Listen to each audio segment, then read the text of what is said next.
Chères Estrablinoises, chers Estrablinois, mes chers concitoyens, cela fait presque 2 années que nous vivons des conditions particulières de contraintes sanitaires.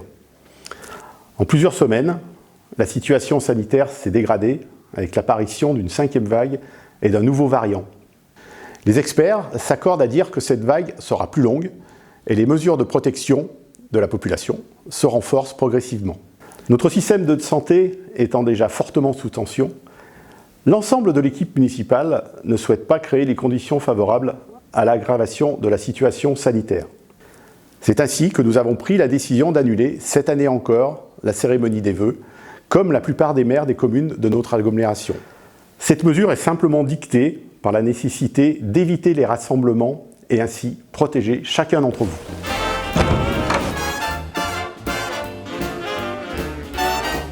Parlons de l'année écoulée et des projets à venir sur l'année.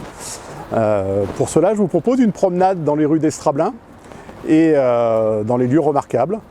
À chaque endroit, vous rencontrerez une adjointe, un adjoint, une conseillère déléguée, un conseiller délégué qui vous exposera les actions réalisées sur l'année passée et les projets à venir. Allez, bonjour à tous.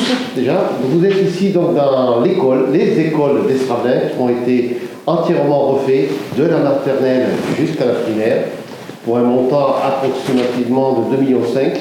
Donc c'est des équipements qui sont tout neufs, qui ont été mis à la disposition des 362 élèves de la commune depuis le mois de septembre.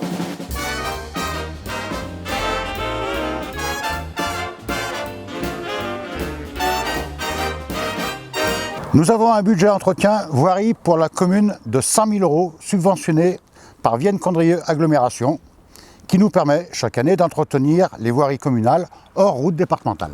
Nous avons également réhabilité l'ancien local de la Poste ainsi que l'ancien cabinet d'orthophoniste situé au bâtiment Les Érables. L'an prochain, nous réaménagerons avec la participation de Vienne Condrieu Agglomération et du TO38 la rue de la Bourgeois après un travail collaboratif de participation citoyenne sur ce sujet. Enfin, après la réception du chantier de réhabilitation des 4 classes de l'école, nous continuerons à entretenir notre patrimoine, notamment pour diminuer les consommations énergétiques. Quelques informations sur la gendarmerie. À ce jour, le projet est relancé sous l'impulsion de l'État, du service habitat de la gendarmerie, de Vienne Condrieu Agglomération et bien sûr de la commune d'Estrablin. Lors d'une réunion en sous-préfecture, en fin d'année, un nouvel opérateur est intervenu. Nous devrions lui confier la construction de la gendarmerie et les travaux devraient débuter d'ici la fin de l'année. De nombreuses démarches d'urbanisme d'état civil sont d'ores et déjà dématérialisées et seront accessibles sur le nouveau site de la commune. Ce site sera disponible au cours du premier trimestre 2022. Après le report 2021, cette année, le parc de Gémant ouvrira ses portes aux amoureux des livres ainsi qu'aux néophytes. Venez rencontrer des auteurs et des autrices autour de tables rondes.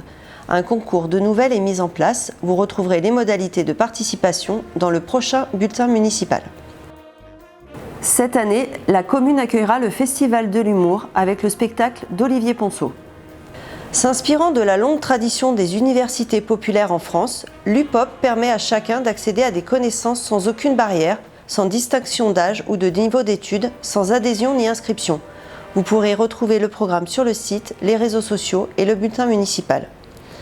Après ces 2 dernières années, nous espérons pouvoir vous proposer prochainement une programmation culturelle riche et variée. Bonjour. 2022 est une année importante pour les sujets d'urbanisme sur notre commune.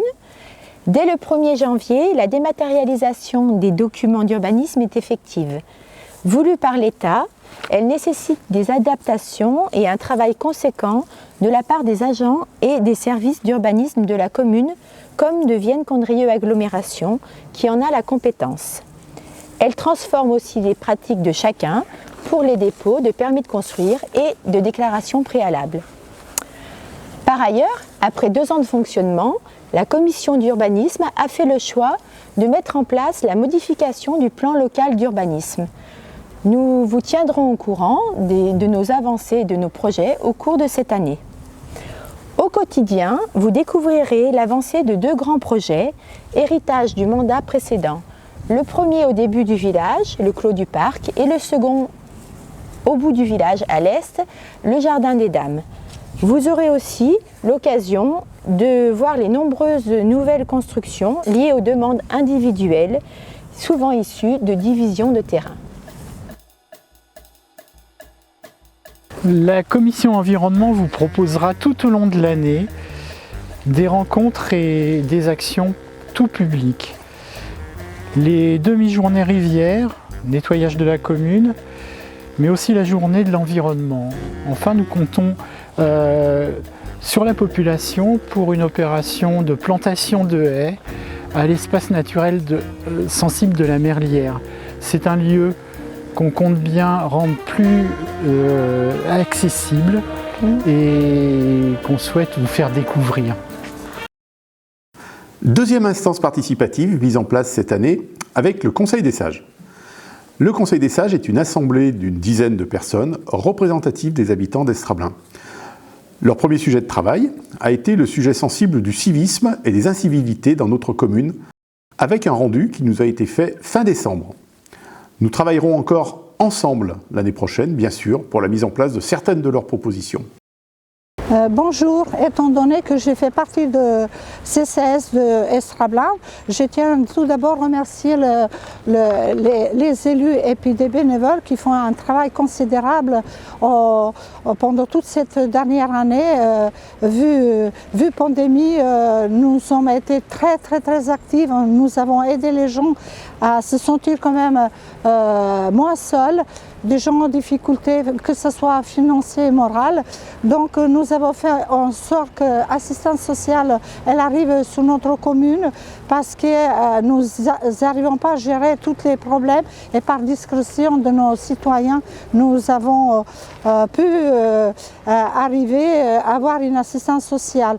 Je tiens aussi à vous souhaiter une très bonne année 2022, qu'elle soit meilleure que l'année dernière, et je tiens aussi à vous préciser que vous pouvez toujours compter sur nous et qu'on sera toujours à votre disposition. Donc bien à vous et bonne année. Bonjour. Bonjour. Pour faire un rapide point, depuis 2020, la santé financière de la commune s'améliore, ce qui nous a permis de mettre l'accent en matière d'investissement. En 2021, nous avions déjà fait le choix de favoriser la section investissement, passant de 984 000 € à 1 157 000 €. Pour l'année 2022, nos prévisions budgétaires sont de nouveau à la hausse, avec un budget qui avoisinera les 1,2 million d'euros. Nos projets se portent sur différents axes, comme la voirie, avec la sécurisation de la vitesse sur les voies communales, sur l'environnement, avec une étude sur les bilans thermiques, ou encore des travaux sur l'ensemble du patrimoine. Et encore bien d'autres projets à réaliser. Nous vous souhaitons, au nom de tous les élus de la Commission Finances, tous nos vœux de santé, bonheur et joie pour cette nouvelle année. Et en attendant de se retrouver, prenez bien soin de vous. Au sein de notre village, l'habitat, c'est un parc de 165 logements locatifs ou individuels gérés par divers bailleurs. Notre commission, constituée de 5 élus, se réunit régulièrement afin de prendre en compte l'évolution, les demandes et les besoins des locataires, ainsi que l'attribution des logements sous conditions encadrées par l'État et les bailleurs. N'hésitez pas à prendre rendez-vous en mairie, nos agents sont là pour vous répondre et vous aider dans vos démarches. Estrablin, c'est un village vivant par ses commerces multiples de proximité, son service de santé et son marché du vendredi que nous souhaitons dynamiser. Nous collaborons avec Vienne Condrieu Agglomération afin de mettre en place une étude commerce et les aides personnalisées en cas de travaux et amélioration de leurs locaux. C'est aussi de l'industrie avec des entreprises familiales ancrées depuis des années et de nouveaux artisans qui s'installent, notamment grâce à l'extension de la zone du Rocher.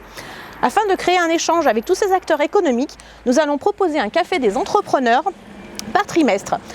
Nous travaillons aussi sur des projets de progression et des développements de la cuisine centrale, prenant en compte le circuit court et les producteurs de notre région, la qualité des repas de l'école et du portage des repas. Sur l'entretien et l'extension du cimetière que nous souhaitons au village et les manifestations festives et culturelles pour qu'Estrablin soit un village où il fait bon vivre.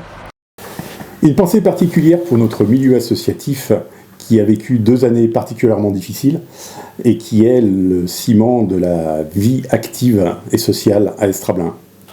Une bonne année à tous les adhérents et les bénévoles des associations estrablinoises. Nous nous trouvons maintenant à la zone du Rocher, un lieu symbolique de la très bonne collaboration entre les services de la commune d'Estrablin et la communauté d'agglomération Vienne-Condrieu Agglomération. La zone du Rocher, initiée par Roger Porcheron et développée par Vienne-Condrieu Agglomération. C'est une zone d'activité remarquable car c'est la première 100% photovoltaïque en France. Volonté du président Thierry Kovacs qui a signé en 2016 une convention de partenariat pour le développement du solaire photovoltaïque avec Engie. Cette zone d'activité comporte 21 parcelles sur 9 hectares et à ce jour, c'est la quasi-totalité de ces lots qui est soit déjà construite, soit achetée, soit sous compromis. Pour 2022, profitons de notre beau village. Je vous souhaite une très belle année. Tous mes vœux de santé et de bonheur partagés avec ceux que vous aimez et rayonnons d'optimisme. Je vous souhaite à tous et à toutes une merveilleuse année 2022. Meilleurs vœux à toutes et tous. Meilleurs vœux aux enseignants et à toute la population. Bonne année 2022. Je vous souhaite tous mes meilleurs vœux pour cette année 2022. Toute l'équipe municipale se joint à moi pour vous présenter nos meilleurs vœux de bonnes et heureuses années pour 2022. Qu'elles soient pleines, riches, qu'elles vous apportent sérénité et surtout, prenez soin de vous.